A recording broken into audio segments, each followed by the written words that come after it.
Assalamualaikum, salam Malaysia Madani. Kanta 744 dimulakan dengan rangkuman berita utama dalam segmen esensi. Malaysia dan Thailand sedang memperkukuh kerjasama dalam bidang perdagangan, pelaburan dan pelancongan. Ia selepas negara itu menjadi rakan dagangan ketujuh terbesar Malaysia di peringkat global pada tahun 2023 dengan jumlah dagangan sebanyak 113.16 bilion ringgit. Perdana Menteri berkata selain Thailand, Malaysia turut bekerjasama dengan Singapura dalam melengkapkan Zon Ekonomi Khas Johor Singapura JSSEZ. Kerajaan juga akan mengembangkan kerjasama dengan negara ASEAN dalam beberapa bidang termasuk peralihan tenaga, transformasi digital, kesihatan awam dan pendidikan. Pemantauan dan penguatkuasaan perlu dilakukan lebih kerap bagi menangani isu kekurangan beras putih tempatan di pasaran. Tegas Perdana Menteri, langkah berkenaan menuntut perubahan bagi memastikan edaran makanan ruji itu lebih berkesan.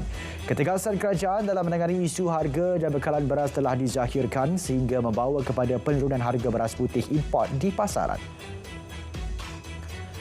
Susulan cuaca panas dan kurang hujan, Menteri Pertahanan Datuk Seri Khalid Nordin memaklumkan pihaknya belum menerima sebarang arahan untuk melakukan sebarang operasi pembenihan awan.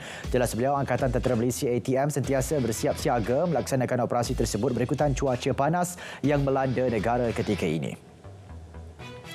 Konflik di Gaza, Malaysia tidak menolak kemungkinan untuk salur bantuan kemanusiaan bagi penduduk di Gaza secara airdrop atau digugurkan melalui ruang udara. Menteri Pertahanan berkata kerajaan sedang berbincang untuk tentukan kaedah alternatif terbaik penyaluran bantuan berkenaan. Dewan Rakyat telah meluluskan rang Undang-Undang RUU Polis Pindaan 2024. RUU itu diluluskan dengan undian suara selepas bacaan kali ketiga oleh Timbalan Menteri Dalam Negeri Datuk Seri Dr. Syamsul Anwar Nasrallah dan dibahas 15 ahli parlimen. RUU Polis Pindaan 2024 bertujuan mengadakan peruntukan bagi Yang di-Pertuan Agong sebagai pesuruhjaya kehormat bagi memberi penghormatan dalam hal ehwal adat istiadat Polis Diraja Malaysia PDRM.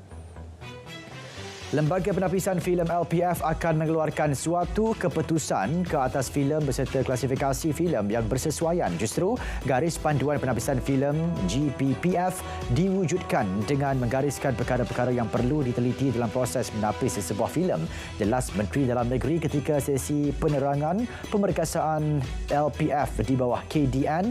LPF akan memastikan penapisan ke atas sebuah filem dilakukan dengan penelitian serta pertimbangan yang munasabah supaya ianya tidak menyekat kreativiti penggiat filem. Penggunaan teknologi dan inovasi terkini harus diperkukuh dalam mengekalkan kelestarian khazanah hutan negara. Menteri Sumber Asli dan Kelestarian Alam Nik Nazmin Ahmad menyeru setiap rakyat bersama-sama berusaha mengekalkan kehijauan kawasan hutan yang kaya dengan kepelbagaian biodiversiti demi generasi kini dan akan datang. Dalam perutusan sepenuh Hari Hutan Antarabangsa, beliau menegaskan kerajaan komited mengekalkan sekurang-kurangnya 50% daripada keluasan tanah negara dilitupi pokok-pokok dan kawasan hutan selaras Komitmen Negara pada sidang Kemuncak Bumi di Rio de Janeiro, Brazil pada tahun 1992. Jumlah pegawai perubatan lantikan kontrak yang letak jawatan sejak tahun 2021 hingga 2023 adalah seramai 3,046 orang. Peletakan jawatan tersebut berikutan tawaran bekerja, isu peribadi dan masalah kesihatan. Menurut Kementerian Kesihatan KKM, jumlah pegawai perubatan lantikan kontrak yang letak jawatan adalah lebih serendah tahun lalu berbanding tahun 2022. Adun Kuala Kubu Baru Lee Ki Hyong meninggal dunia akibat kanser. Berita kematian itu disahkan Menteri Besar Selangor. Beliau mengucapkan takziah dan menyifatkan pemergian mendiang kehilangan besar.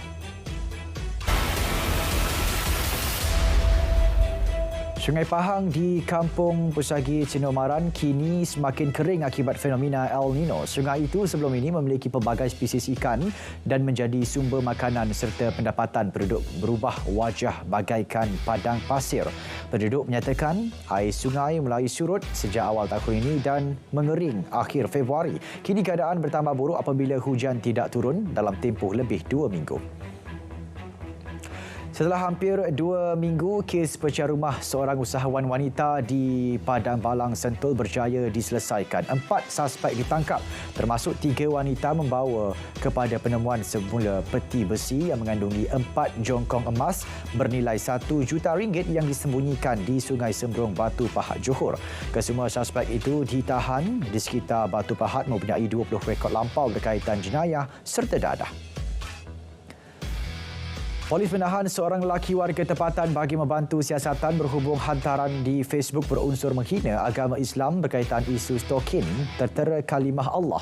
Pengarah Jabatan Siasatan Jenayah JSJ Bukit Aman, Datuk Seri Muhammad Shuhaili Muhammad Zin mengesahkan suspek berusia 35 tahun ditahan di kawasan Ceras. Suspek yang merupakan pemilik akaun Facebook bernama Chok Wai Lung ditahan reman 4 hari di bawah Seksyen 117 Kanun Tata Cara Jenayah.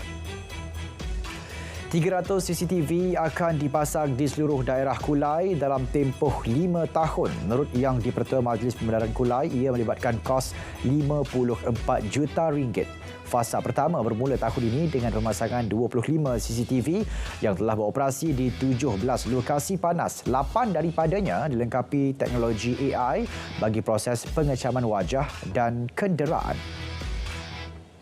84 individu ditahan dipercayai bangunkan aplikasi judi dalam talian untuk pasaran luar negara. Ketua Polis Selangor memberitahu kesemua dicekup menerusi serbuan di sebuah pusat beli belah di Subang Jaya. Kesemua mereka digajikan oleh sindiket yang berdaftar sebagai syarikat teknologi maklumat dengan tawaran gaji antara RM5 hingga RM20,000 sebulan untuk bangunkan aplikasi terbabit.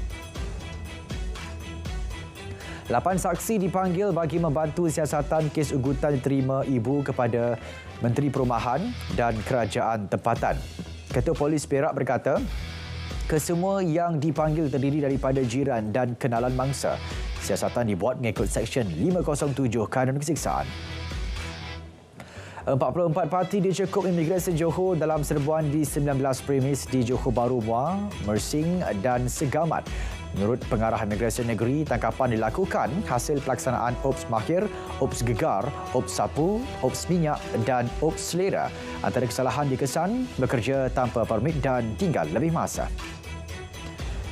MCMC bekerjasama dengan lebih 10 NGO dalam usaha perangi jenayah seksual berkaitan kanak-kanak. Kerjasama telah dibincangkan menerusi pertemuan susulan kunjungan Yayasan Chowkit serta beberapa NGO ke atas MCMC yang diketuai oleh Ahli Suruhanjaya MCMC Derek Fernandez. Mahkamah Persekutuan mengekalkan hukuman penjara terhadap seorang individu berusia 22 tahun yang diperintahkan ditahan di penjara selama mana diperkenankan yang di-Pertuan Agong. Individu tersebut disabitkan atas kesalahan membunuh 23 penghuni Darul Quran Ittifaqiyah dalam kebakaran pada tahun 2017.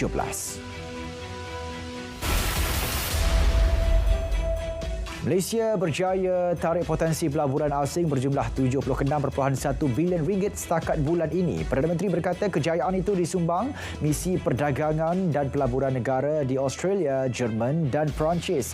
Jelas beliau, sambutan diterima daripada negara-negara tersebut amat luar biasa dan ia adalah permulaan baru bagi negara. Dalam pada itu, Perdana Menteri menegaskan Kerajaan Madani tidak pernah menahan sebarang pemberian persekutuan kepada mana-mana negeri termasuk Terengganu. Malah, agihan pertukan ke negeri itu ditingkatkan tahun ini. Agihan pertukan belanja pembangunan bagi Terengganu ditingkatkan kepada RM1.59 bilion tahun ini berbanding RM1.55 bilion pada 2023.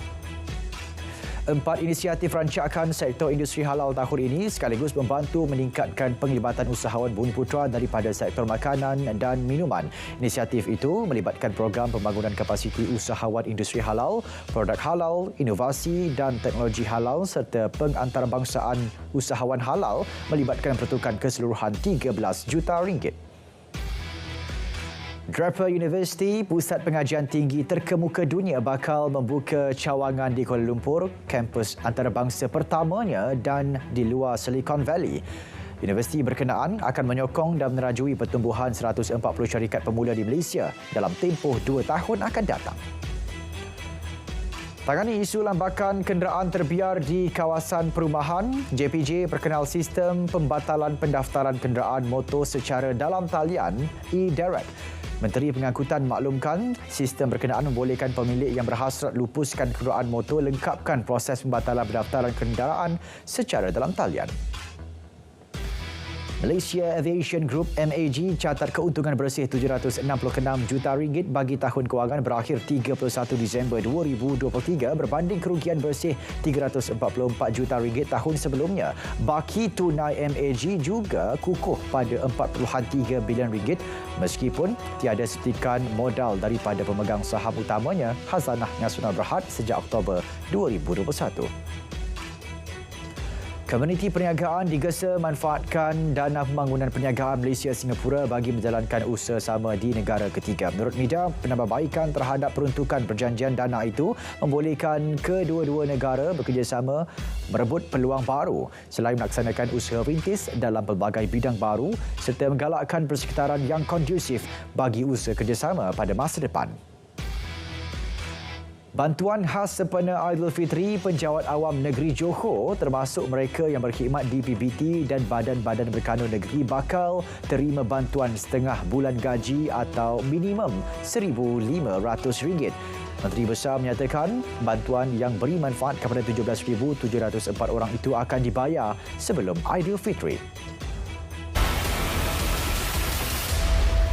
Krisis kebuluran semakin buruk apabila penduduk Gaza kini berdepan kekurangan makanan yang meruncing. Berikutan, jalan darat disekat, beberapa negara ambil alternatif menggugurkan bantuan dari udara dan menghantar melalui laut. Jordan, Mesir, Perancis, Belanda dan Belgium telah menggugurkan bantuan ke sepanjang pantai Gaza sejak beberapa minggu lalu. Bagaimanapun, agensi bantuan kemanusiaan mendakwa misi dari udara itu tidak dapat menampung keperluan kira-kira 2.3 juta penduduk Gaza.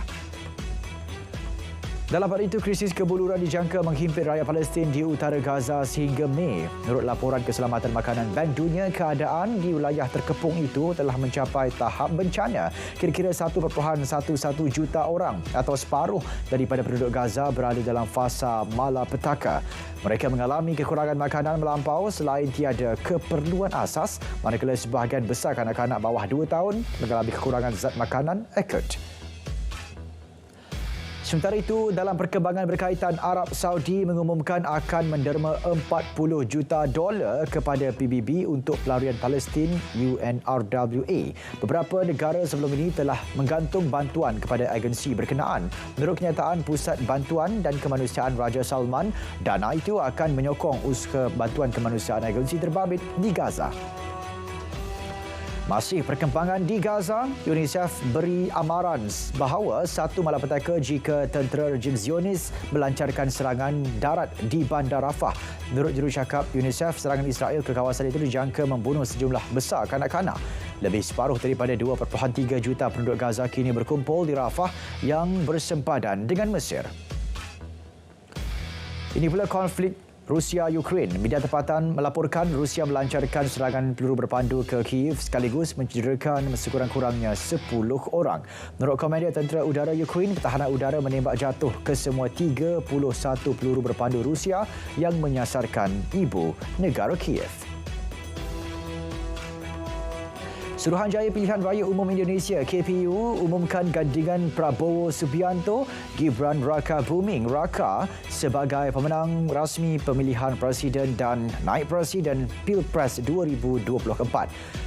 Berdasarkan kiraan undi di 38 wilayah Indonesia dan 128 pusat pengundian di luar negara, Prabowo Gibran mendapat 58.6% undi. Hasil rumusan KPU menunjukkan Prabowo Gibran menang di 36 wilayah.